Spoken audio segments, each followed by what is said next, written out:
When the two deadliest species united, the galaxy went utterly insane. The bridge of the stellar conclave warship, Vigilance, was a tomb. Shattered crystal displays wept sparks onto the deck, and the air, thick with the scent of ozone, pulsed with the rhythmic, mournful beat of red emergency lights. Fleetmaster Kalen, his elegant avian features cast in a hellish glow, fought to control the tremor in his hand as he activated the log. Log entry, Fleetmaster Kalen. After-action report. Battle of the Serpent's Coil. His voice, usually a calm baritone honed by a century of command, was a ragged, disbelieving rasp. The engagement was not a failure of our doctrine. It was a failure of reality itself. His gaze drifted to a frozen playback on a secondary screen, an image his mind refused to process.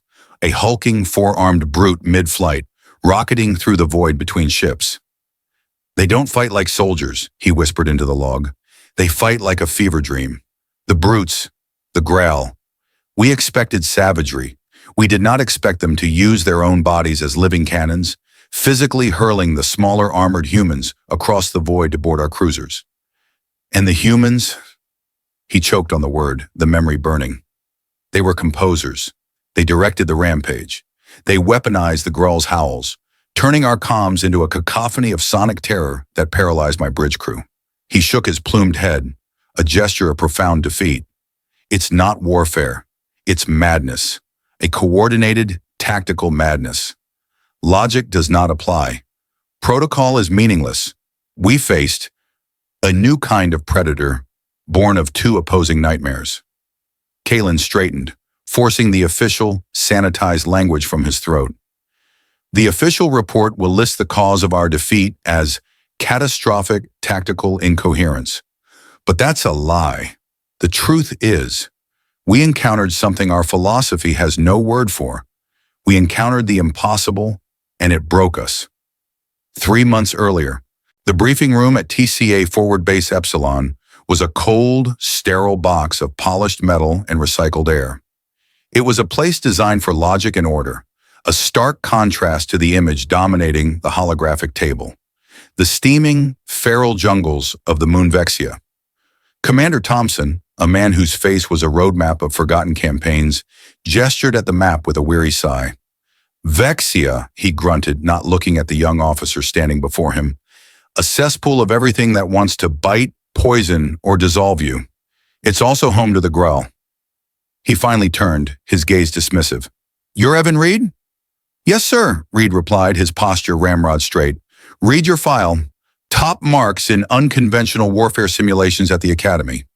Impressive. Thompson's tone suggested he was anything but. Well, you can throw those textbooks out. Your new assignment is to be our first official liaison to the Grail. Congratulations. Reed's heart sank. A liaison to a pack of brutes. It was a dead-end posting, a job for has-beens and screw-ups, not for a top graduate with ambitions in fleet command. Sir, with all due respect, my specialization is large-scale fleet tactics, and your new specialization is keeping four-armed, tusked killing machines from eating our survey teams. Thompson cut him off. He leaned forward, his voice dropping into a conspiratorial growl. Listen, Reed, the politicians want to use the Grail as a proxy force against the Stellark border patrols. The problem is, they're completely uncontrollable. The Grail are a chainsaw, Lieutenant. A roaring, gas-powered chainsaw with no safety guards. We need to figure out how to point them at the enemy without them turning around and cutting our own damn legs off. Your job is to make them manageable. Try not to get eaten. The dismissal was clear. Reed took the data slate, his mind a swirl of frustration and indignation. This was a career death sentence. Yet as he walked back to his quarters, he began to read. The tactical reports on the Grail were grim.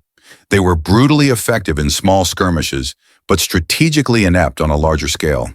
They wasted their immense strength in undisciplined frontal assaults, fell for the simplest feints, and suffered catastrophic casualties against even moderately organized foes. They were a flawed weapon. And as Evan Reed processed the data, the frustration began to recede, replaced by a familiar intellectual hum. The Grail weren't a diplomatic nightmare to be babysat. They were the ultimate tactical problem. They were a raw, powerful force waiting for a mind to give it shape. Suddenly, the unenviable assignment no longer felt like a punishment. It felt like the greatest challenge of his life. The air on Vexia was a physical weight, thick with humidity and the alien smells of sulfurous blossoms and roasting meat. Reed's transport shuttle set down on a muddy clearing at the edge of the Grell encampment, a chaotic collection of crude shelters built around the colossal, fossilized skeletons of long-dead leviathans.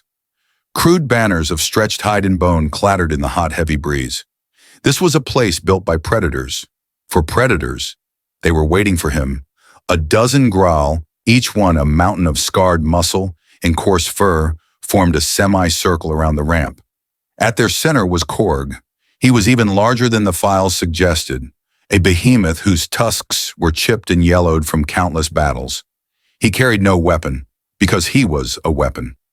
Reed descended the ramp, his crisp TCA uniform feeling absurdly out of place.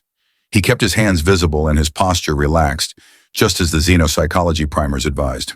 Korg took a step forward, his immense size blocking out the sun. He sniffed the air, a low rumble vibrating in his chest. "You are small," Korg's voice crackled through Reed's earpiece translator, the device struggling to process the deep, guttural tones. "Soft. Your claws are dull." He gestured with one of his 4 powerful arms to his warriors, who chuckled, a sound like rocks grinding together. "You will teach us to hunt?" The pack closed in, their presence a suffocating wave of intimidation. One of them shouldered past Reed, knocking him off balance. It was a classic dominance test. Reed steadied himself, meeting Korg's gaze without flinching. He knew a physical response was suicide.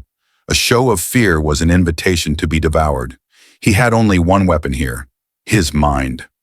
"You hunt well," Reed said, his own voice calm and even through the external speaker. "You die well, too." The rumbling laughter stopped. A silence fell over the clearing, thick and dangerous. Even the jungle seemed to hold its breath. Korg tilted his massive head, a flicker of something new in his dark, intelligent eyes. "I'm here to teach you how to hunt and live," Reed continued, pressing the advantage. "I'm here to show you a hunt where the prey dies and the pack comes home whole." Korg stared at him for a long, tense moment. He had seen countless Graal die in glorious but pointless charges. He had carried the bodies of his own pack brothers from hunts that had gone wrong. Reed's words, though spoken by a creature who looked like prey, resonated with a leader's truth. The war leader let out a short, sharp bark and turned away. The pack parted, allowing Reed to enter the camp. He hadn't been welcomed, not yet, but he had been heard. And as Reed took his first steps into the heart of the Grail encampment, he knew his assessment was correct. To earn their respect, he wouldn't just have to talk about a better hunt. He would have to show them one. The simulation chamber was a cavernous, dark space until Reed activated the program. The flat metal floor dissolved into a holographic recreation of a Scythar marshland. Murky water, thick with grasping roots and alien reeds, filled the space. The air grew heavy with the simulated stench of decay. In the distance, the entrance to an entrenched Scythar nest pulsed with a faint, sickly light. "The objective is simple," Reed announced, his voice echoing in the chamber. "Neutralize the nest command node. You will face 50 simulated Scythar defenders in a fortified position." Korg let out a contemptuous snort. 50. He had killed more than 50 with his bare hands. He bellowed a command, a single guttural word that meant charge. What followed was not a battle, but a massacre. The Graal warriors, roaring with bloodlust, plunged into the holographic swamp, their powerful legs churning through the mud. They were magnificent, they were terrifying, and they were tactically idiotic. The Scythar nest was designed for this. Interlocking fields of plasma fire erupted from hidden emplacements. The Graal, bunched together in their furious assault, were cut down in swaths. Red icons flashed across Reed's monitor as each Graal warrior died. They fell into the murky water, their roars silenced by the unemotional bleep of the simulation. In 90 seconds, it was over. Mission failure. Casualties, 100%.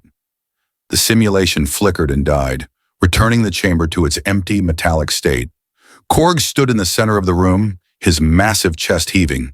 A low, dangerous growl rumbled from deep within him. He slammed one of his fists against the chamber wall, the metal groaning under the impact. "This is no hunt," he roared, the translator barely keeping up. "It is a meat grinder." "Exactly," Reed said, stepping forward calmly. The Growl warriors turned on him, their eyes burning with fury and shame. "You fought with your strength. That is why you lost. Now let's try fighting with our minds." He reactivated the holographic table, this time displaying a tactical map. "The Xathar expect a frontal assault. They are prepared for it, so we will not give it to them." Reed highlighted a small squad of human soldiers on the map. "My team will make a loud, obvious attack here, on the western flank. We will fire our weapons, make a lot of noise, and then we will run." Korg's tusks jutted out in a snarl of disgust. "You will flee?" "No," Reed corrected. "We will lure. We will make the prey believe it is the hunter. While they pursue my team, your pack will be silent, hidden in the marshes here and here." He indicated two flanking positions. "When the Avaithar are stretched thin, caught in the open, you will spring the trap. You will be the hunters once more. A quiet hunt, a clean kill." Korg stared at the map, then at Reed. Everything in his warrior's soul screamed that this was the way of cowards. But the holographic ghosts of his fallen pack, annihilated in a minute and a half, were a powerful argument. The shame of that failure was a bitter taste in his mouth. With a guttural grunt, he gave a sharp, reluctant nod. Reed felt a knot of tension in his gut loosen slightly. He had staked his entire mission, and possibly his life, on this moment. Korg was listening. Now he had to prove that the cunning of a human could be more devastating than the strength of a grail. The holographic marsh reformed, but this time the air was different. There were no war cries. The Growl warriors, now positioned in the holographic reeds and murky water, were unnervingly still. Reed could see the tension in their coiled muscles, the effort it took them to suppress their natural urge to charge. They were holding their breath, waiting. This was not the Growl way, and that made it terrifying. "Phase 1, execute," Reed's voice was a low command over the comms. On the western edge of the swamp, his small squad of TCA riflemen opened up. They fired wildly, their plasma bolts splashing harmlessly against the Zethar nest's fortifications. It was a pathetic, noisy display, perfectly designed to look like incompetence. After 30 seconds of this performative failure, Reed gave the order. "Fall back! They're too strong! Fall back!" His team broke and ran, scrambling back through the holographic mud. As predicted, the Zethar took the bait. Buoyed by their easy defense, a wave of reptilian warriors surged from the nest, their own screeching cries echoing across the marsh as they gave chase to the fleeing humans. They were overconfident, their formation loose and undisciplined as they splashed through the open killing ground. Reed watched his monitor, his heart pounding. The Zethar pursuit was now halfway between the two hidden Growl packs. "Korg, now!" he whispered into the comm. The swamp exploded. It wasn't a charge, it was an eruption. From both sides, the Growl rose from the muck like vengeful swamp gods. They didn't roar until the moment of impact, their silence replaced by a singular, devastating bellow as two walls of muscle and fury slammed into the flanks of the Zethar column. The reptilians, caught completely by surprise, were thrown into chaos. There was no organized defense, only panicked screeches and the wet, brutal sounds of Growl claws meeting soft flesh. The fight was just as savage as the first simulation, but this time every blow had a purpose. It was an ambush, a perfectly executed slaughter. The simulation ended.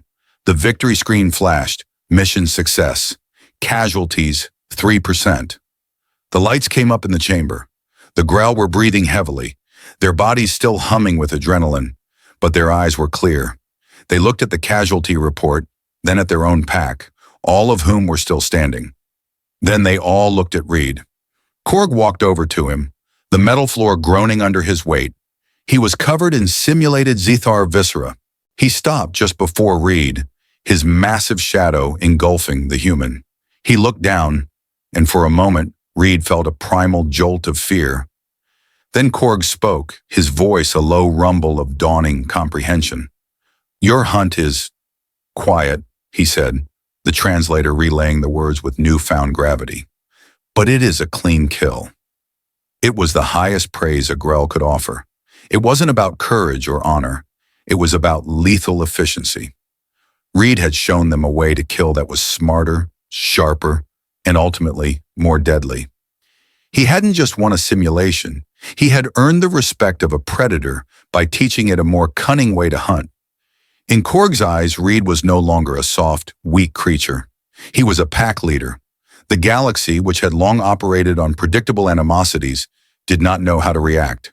The human-Grail alliance was an anomaly, a variable that broke every known equation of power.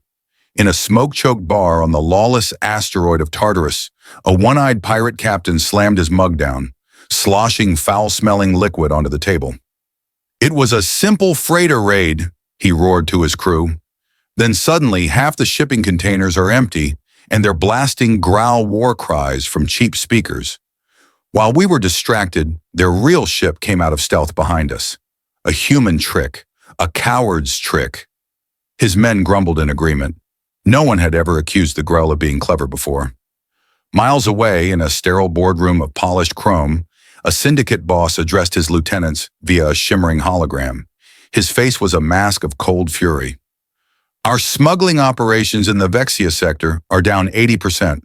Our patrols are being ambushed not by fleets but by tactical riddles. This is not the work of the Graal. This is the work of one man."